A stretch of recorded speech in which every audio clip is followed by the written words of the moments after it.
அவர் என்ன கேட்கிறாருன்னு கேட்டா, நம்ம சமுதாயம் பல இயக்கங்களின் கீழே பிளவுபட்டு கிடக்கிறது. நம்ம ஒருங்கிணைந்து ஒரு இயக்கத்தின் கீழே நம்ம சமுதாயம் இல்ல.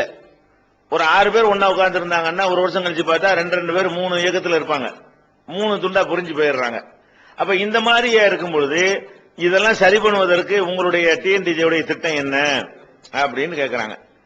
முதல்ல விளங்க வேண்டிய விஷயம் என்னன்னு கேட்டா, இந்த மக்கள்லாம் பிளவுபட்டு கிடக்குறாங்கன்னு சொல்றீங்கல்ல, இந்த பிளவுபட்டு கிடப்பதற்கு யார் காரணங்கிறீங்க? மக்கள் காரணமா தலைவர்கள் காரணமாண்டா மக்கள் தான் காரணம். அதாவது யாரு பிளவுபடுறது காரணமா இருக்கிறாங்களோ அவங்களும் கவலையும் பட்டுக்கிறாங்க. பிளவுபடுவதற்கு காரணமே யாரு? மக்கள் தான். மக்களுக்கு இறைவன் அறிவை கொடுத்திருக்கிறான். அவங்க என்ன யோசிக்கணும்? ஒவ்வொரு இயக்கமாட்ட ஒருத்தன் முன்னுக்கு வந்தான்னு சொன்னா இவன் எதுக்கு இயக்கம் கட்டுறான் அது விளங்க இயலுமா இயலாதா? ஒருத்தன் அவனுடைய சுய லாபத்திற்கு இயக்கம் கட்டுறான்னு உங்களுக்கு தெரியுது. அவனை ஒரு அமைப்புல தூக்கி எரிஞ்சிட்டாங்க, அதுக்காக இயக்கம் கட்டுறான்னு உங்களுக்கு தெரியுது. அவன் மோசடி பண்ணிட்டான்னு சொல்லி ஒருத்தனை தூக்கி எரிஞ்சிருப்பாங்க, அதனாலதான் இயக்கம் கட்டுறான்னு உங்களுக்கு தெரியுது. அதுக்கு பின்னாடி ஒரு 10 பேர் போனா என்ன அர்த்தம்? நீங்கள் போவாட்டி இயக்கம் ஆகுமா? அதுக்கு பின்னாடி 10 பேர் போய் நிக்கிறாங்கன்னு சொல்லும் போது என்னவாகுது? இவன் தான் அதை உண்டாக்குறான், உண்டாக்கிட்டு ஒத்துமையை வேணுங்கிறான். நீ அவனை ஆதரிக்கிற நல்லா தெரியுதா இல்லையாப்பா? ஒரு விஷயத்தை சொல்வதற்கு 2 இயக்கம் எதுக்கு? இதை விளங்கிக் கொள்ள வேண்டும். அந்த விஷயத்தை 2 பேர் சொன்னார்களே, ஆனால் யாரு தெளிவா சொல்றா, உறுதியா சொல்றா, எந்த விதமான எதிர்பார்ப்பும் இல்லாம யார் சொல்றா அப்படின்னு எடை போட்டு பாரு. எவன் கரெக்டா சொல்றான் அதுல போய் செருமுடிச்சு வச்சுக்கத. அப்ப எல்லா விஷயத்திலையுமே உங்க கையில இருக்கிற என்ன இருக்குது? ஒற்றுமையாகிறது நீங்க என்ன செய்றீங்க? யாரு காரணம் இல்லையோ அவங்கள கூட்டி கூட்டி பேசுறீங்க. தலைவர்களா கூட்டி பிரியாணி திட்டு என்ன செய்யறாங்க? ஒற்றுமை பேசி கலைஞ்சு போயிடுறாங்க.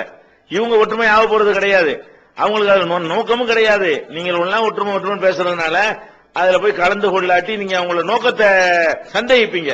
அதுக்காக வேண்டி அந்த ஆலோசனை கூட்டத்தில் கலந்துக்கிறாங்களே தவிர ஒற்றுமை தலைவர்கள் மூலமாக வராது. வேற எப்படி வரேன்? மக்கள் ஒற்றுமையாகணும், தலைவர்கள் ஒற்றுமையாக மாட்டார்கள். அவனுக்கு ஒரு எதிர்பார்ப்பு இருக்கிறது. மக்கள் ஒற்றுமையாகிறதுக்கு என்ன வழி? அவங்க நாட்டில் உள்ள எல்லா தௌஹீத் ஜமாத்தில் இருக்கிற சகோதரர்கள் உட்பட நான் சொல்லுகிறேன், எல்லாரும் என்ன செய்யுங்க, மனசுல இருந்து எல்லா இயக்கத்தையும் வெளியேறிக்க வச்சிருங்க.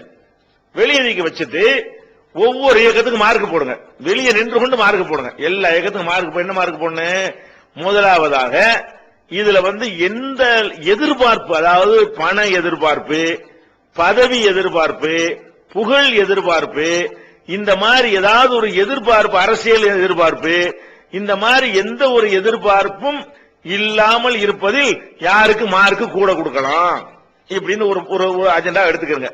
நாட்டில் உள்ள எல்லாத்துக்கும் மார்க் போடுங்க. எப்படி போடணும்? ஆமா, இவங்க இதுல செய்யறாங்களா, இதுல இருந்து நம்மள்ட்ட ஏதாவது எதிர்பார்க்கறாங்களா, இதுல இருந்து எம்எல்ஏ ஆசைப்படுறாங்களா, இதுல இருந்து அதை ஆசைப்படுறாங்களா அப்படின்னு மதிப்போட்டு வாங்க.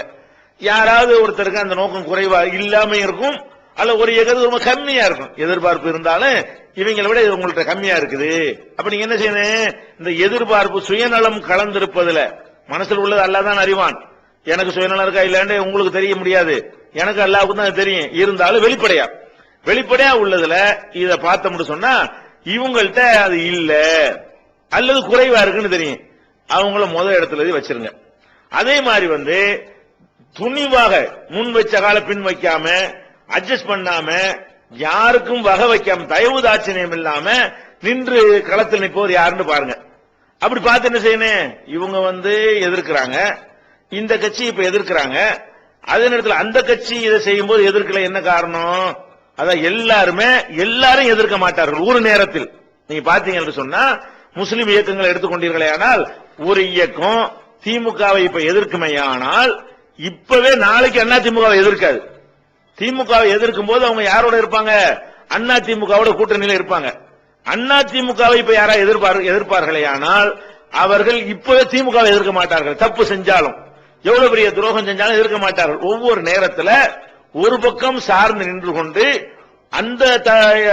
அந்த சார்பில் வர்ற தப்புகளை எல்லாம் மக்கள்கிட்ட கொண்டு போகாம இருட்டறிவு செய்துவிட்டு யாரு எதிரில் இருக்கிறாங்களோ அவங்கள மட்டும் திட்டுவது என்பதை நீங்க பாக்குறீங்க. அப்படி பார்க்கும் பொழுது யார் எல்லாரையும் வகை வைக்காம சமுதாயம் வந்தா திமுகவை இன்னைக்கு எதிர்ப்போம், நாளைக்கு அண்ணா திமுக எதிர்ப்போம், நாளை கழிச்சு காங்கிரஸ் துரோகம் பண்ணா காங்கிரஸ் எதிர்ப்போம். இந்த மாதிரி யாரையும் வகை வைக்காம சமுதாயத்தை முன்னாடி நிறுத்தி ரோட்ல நிக்கிறவன் யாரு? அல்லது ஒருத்தனை எதிர்த்து ஒருத்தனை எதிர்க்காம இருக்கிறவன் யாரு? ஒருத்தன் செய்யற தப்ப மட்டும் பெருசா தீ காட்டி இன்னொரு இயக்கம் செய்யற தப்ப சிறுசாய் காட்டுறவன் யாருன்னு பாருங்க. இதுல ஒரு இயக்கம் அந்த மாதிரிலாம் அறவே இல்லைன்னு கூட வரலாம். அல்லது ஒரு இயக்கத்துக்கு குறைந்த அளவுக்கு இவங்க பரவாயில்ல, அவன் அளவுக்கு இல்ல, கொஞ்சம் பரவாயில்லைன்னு வரும்ல, மார்க்க போடுங்க, மைனஸ் மார்க் ரெண்டு எல்லாருக்கும் போட்டு பாருங்க. அதுல உங்களுக்கு என்ன வஞ்சன தெரிஞ்சு போயிடும் இந்த மாதிரி விஷயம்.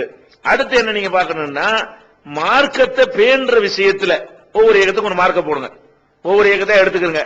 இவன் மார்க்கத்தை போடுறானா பேன்றானா, சமுதாயத்தின் பேரால் இயக்கம் வச்சுக்கிட்டு ஆடல் பாடல் கூத்து நடத்திக்கிட்டு இயக்கம் நடத்துறான், ஆடல் பாடல் கச்சேரி நடத்துகிறான், காலில் விழுவுறான், சால்வா வாங்கி போட்டுக்கிறான், கையை கட்டி நிக்கிறான், சமாதிக்கு போய் என்ன செய்யறான், கும்புறான், செத்து போன படத்துக்கு மலர் வளையம் வைக்கிறான். அப்ப இதெல்லாம் பாக்குறீங்கன்னா சமுதாய தலைவர்கள் சாமியார் காலில் விழுந்து ஆசி வாங்குறான். அப்படி இப்படி எல்லாம் பார்க்கும் பொழுது ஒவ்வொரு இயக்கத்தினுடைய தலைவர்களையும் பாருங்க, ஒவ்வொரு இயக்கத்தினுடைய நடவடிக்கைகளை நீங்க பாருங்க. எல்லாத்திலையும் மார்க்கத்தை மீறினா நாங்க செய்ய மாட்டோம் அப்படின்னு யார் இருக்கிறான்? அப்படி யாராவது முதல் இடத்துல வைங்க. அப்படி 100% இல்லண்டா கூட முடிஞ்ச அளவுக்கு இவங்க பேண்றாங்க, ஒன்னு சுட்டி காட்டினா திருத்திக்கிறாங்க அப்படின்னு ஒருத்தன் இருப்பான்ல, அவனுக்கு முதல் இடத்த கொடுங்க. இப்படியே கழிச்சு இப்படியே பார்த்து ஒண்ணுக்கா நீங்க மார்க் போட்டு பாருங்க. இது உங்களுக்கே தெரியும். இதுல தனிநபர் தூதி எங்க இருக்கு? ஒரு மனுஷனை முன்னிறுத்திக்கிட்டு போறவன் யாரு? அவன் தான் அந்த இயக்கத்துல கடைசி வரைக்கும் இருக்கணும்னு சொல்றவன் யாரு? இதெல்லாம் பிரச்சனை இல்லைன்னு போறவங்க யாரு? இப்படியே ஒரு தலைமைத்துவத்துக்கு என்னென்னவெல்லாம் சிறந்தது நீங்க நினைக்கிறீர்களோ, சமுதாய நன்மைக்கு என்னென்னவெல்லாம் சிறந்தது நீங்க நினைக்கிறீர்களோ, அதெல்லாம் எடுத்து வைத்துக் கொண்டு அதை நீங்க மார்க் போட்டு நீங்க தேர்ந்தெடுத்தீங்களா, கண்டு குருட்டுத்தனமா தேர்ந்தெடுத்தீங்களா? ஒருத்தனுக்கு ஒரு தலைவன் மேல பிரியங்கிறதுக்காக வேண்டி அவன் என்ன செஞ்சாலும் நியாயங்கிறான், இன்னொருத்தன் அவனுக்கு ஆப்போசிட்டா இருக்கணுங்கிறதுக்காக வேண்டி அவன் என்ன செஞ்சாலும் சரிங்கிறான். அப்ப இது இல்லாம ஒரு அளவுகோல். அப்ப நீங்கள் எடை போட்டு பாத்தீங்கன்னா ஒற்றுமை ஒரு பெரிய மேட்டரே கிடையாதுங்க. 10 நிமிஷத்து வேலைங்க. ஒவ்வொரு சகோதரனும் 10 நிமிஷத்தை ஒதுக்கி அப்படி சிந்திச்சு பார்த்தானே, ஆனால் எதெல்லாம் மைனஸ் மார்க்கா இருக்குதோ, அப்ப நீங்களும் அப்ப ஒருத்தன் செஞ்சுட்டு போறானப்பா, மத்தெல்லாம் வெளியே போங்கப்பா, சீன விட்டாங்கப்பான்னு சொல்லி அவனை லெட்டர் பேட் மட்டும் கையில கொடுத்துட்டு நீங்க வெளியே வந்துருங்க. சமுதாயம் ஒன்றுபடுமா இல்லையா? அவங்க வெறும் லெட்டர் பேட் மட்டும்தான் மிச்சமா இருக்குமே தவிர ஒரு ஆள் போக கூடாது.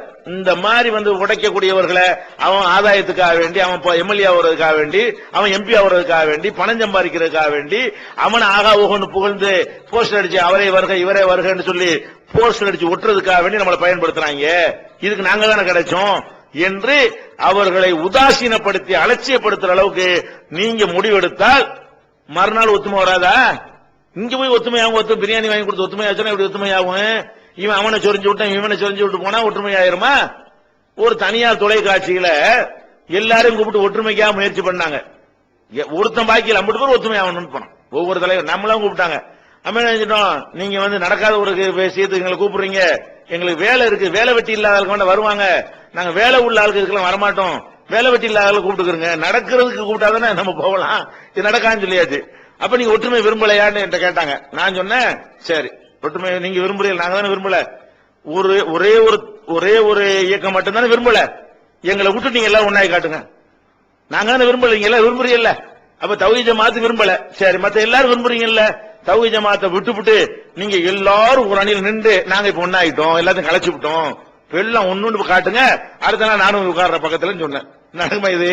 அப்ப சும்மா எங்க மேல பழி போடுறது ஒன்றுபட முடியவே முடியாதுங்க, நடக்கவே நடக்காது. எப்படி முடியுங்கிறீங்க? ஒவ்வொருத்தரும் ஒரு நோக்கத்துக்காக எம்பி கனவோட இருக்கிறாங்க, ஒவ்வொருத்தரும் சம்பாதிக்கிற புகழ் வெறி போய் தலைக்கு ஏறி நின்றுட்டு இருக்கீங்க. அவன் எப்படி விட்டு வருவாங்கிறீங்க? அவன் எப்படி வருவான்? ஒரு பஞ்சாயத்து வார்டு மெம்பரா வந்துட்டான், அவன் என்ன ஆட்டம் போடுறான், ஒரு கவுன்சிலர் என்ன ஆட்டம் போடுறான், ஒரு எம்எல்ஏ ஒரு கட்சியுடைய தலைவர் நாடறிந்த ஒரு ஆளுன்னு வரும்போது லேசான விஷயம் நினைக்கிறீங்களா? அதெல்லாம் அது அல்லாஹ்வுடைய அச்சம் இருக்கிறவர்கள் தான் தூக்கி எறிஞ்சிட்டு வர முடியுமே தவிர சாதாரணமான விட்டு வர முடியாது. நீங்க அவங்கள போயிட்டு ஒத்துமையாங்கிறீங்க. எவன் நமக்கு அவன் சுயநலத்துக்காக ஒரு இயக்கத்தை கட்டிக்கிட்டு திரிகிறானோ அவங்கள ஒற்றுமையா சொல்றீங்க. இப்ப நம்ம தெளிவா சொல்லுகிறோம், எல்லாத்த விட்டு வெளியே நின்றுகிட்டு மார்க் போடுங்க. தௌஹீத் ஜமாத்தை விட்டு வெளியே நில்லுங்க, 1 மணி நேரத்துக்கு வெளியே வந்து நில்லுங்க, 1 மணி நேரம் வெளியே நின்று தௌஹீத் ஜமாத்து வெளியே நின்று மார்க் போடுங்க. எல்லாருக்கும் மார்க் போட்டு அதுல 100% யாரும் தர மாட்டாங்க, அதுல நாங்க அடி சொல்ல முடியும். ஆனா கண்டிப்பா ஒருத்தன் 90 வாங்குவான், ஒருத்தன் 10 வாங்குவான். ஏன் 10 வாங்கணும்னு ஆதரிக்கிறீங்க நீங்க? இந்த 90 வாங்குறது ஒழுங்கா செய்யறான்ல, 10 வாங்கணும் என்னத்துக்கு போறான்? அவனே செஞ்சுட்டு போறான். இவனை சீன விட்டாங்க ஒத்துமையாயிருவோம்ல, அந்த 10 சேர்ந்துருமா இல்லையா? இப்படி சிந்தனை செய்தீர்களே ஆனால் ஒன்றுபட இயலும். இத வெறும் வரட்டு தத்துவமா சொல்லல, செஞ்சு காட்டியிருக்கிறோம். இந்த ஜமாத்து மட்டும்தான் அவ்வளவு பேரும் ஒன்னா திரண்டு மக்களை கூட்டட்டும்ங்க. தௌஹீத் ஜமாத்து மட்டும் தனியா கூட்டுவோம்ங்க. இந்த கூட்டத்தை கூட்ட முடிஞ்சா? ஏன் அது நமக்கு முடிஞ்சு? ஏன் கும்பகோணத்தை நம்ம ஏன் கூட்டணும்? ஏன் அதுக்கப்புறம் தஞ்சாவூர்ல ஏன் கூட்டணும்? இப்படி மாநில அளவுல ஒரு மக்களை கூட்டிருக்கு. அடுத்த ஜூலை 4ஆம் தேதி இதுக்கு டேட்டை நிர்ணயிச்சிருக்கிறோம். நம்ம தான் மக்களை பிரித்தெடுத்திருக்கிறோம். அவங்க தலைவர்களை சேர்ந்துட்டு ஒரு அனைத்து தலைவர்களும் கூடும்போது இவருக்கு அஞ்சு அவருக்கு அஞ்சு அவருக்கு அஞ்சு ஒரு 50 பேர் கூடுவாங்க. அது ஒரு தலைவருக்கு உள்ள கூட்டம் இல்ல, அது ஒரு இயக்கத்தின் கூட்டம் இல்ல. இங்க வர்றது என்னது? அப்படியே பில்டர் பண்ணி எடுத்து சுத்தமான ஒரு கொள்கை என்கிற கொண்டு வந்ததுனால இன்னைக்கு அதிகமான மக்கள் நம்ம கூட்ட முடிஞ்சா இல்லையா? அப்ப நீங்க இந்த ஒத்துமை சொல்றவங்களால் கூட்ட முடியல. இந்த போலி ஒற்றுமை வேணாம், ஒரிஜினல் ஒற்றுமை வாங்க அப்படின்னு சொல்லக்கூடிய நமக்கு முடிஞ்சது காரணம் என்ன? நபிகள் நாயகம் ஸல்லல்லாஹு அலைஹி வஸல்லம் பிரிச்சு தான் ஒன்றுபடுத்தினாங்க. மக்காவுல இருக்கும்போது அண்ணன் தம்பியை பிரிச்சாங்க, கணவன் மனைவியை பிரிச்சாங்க, மனைவி கணவனை பிரிச்சாங்க. பிரிச்சு சேர்த்து மதீனாவுல கொண்டு போய் அப்படி ஒண்ணாக்குறாங்க. எப்படி ஒண்ணாக்குறாங்க? யாரோ 2 பேர் பிடிச்சி அண்ணன் தம்பிங்கிறாங்க. அண்ணன் தம்பி ஆனாங்க. சொத்துல பாதி, வீட்டுல பாதி, அதுல பாதி, மரத்துல பாதி, ஆடையில பாதி கொடுக்குற அளவுக்கு நினைஞ்சாங்க. அண்ணன் தம்பி ஆனாங்களா இல்லையா? அல்லாவே பாராட்டுறான். குன்துமலா சபா ஹுபுரத்தி மினன்னார், நீங்க நரகத்தின் விளிம்பிலே இருந்தீர்கள். அதிலிருந்து அல்லாஹ் உங்களை விடுவித்தான். ஃபஅல்லஃப பைன குலூபிக்கும், உங்கள் உள்ளங்களுக்கு மத்தியிலே ஒரு இணைப்பை ஏற்படுத்தினான். ஃபஅஸ்பஹதும் பிநிஅமதிஹி இஹ்வானா, அவனுடைய பேரருளால் நீங்கள் உடன் பிறந்த சகோதரர்கள் ஆயிட்டீங்க. அல்லாஹ் என்ன பண்ணிட்டான்? உங்களை அப்படி அண்ணன் தம்பி ஆக்கி விட்டாங்கறான். நேத்து வரைக்கும் 50 காசு கடிச்சிட்டு சேர்த்த ஒரு சமுதாயத்தை அங்க இருந்து பிரிச்சு ஒத்தையா பிரிச்சு எடுத்து அதை உருவி ஒண்ணாக்குறாங்க.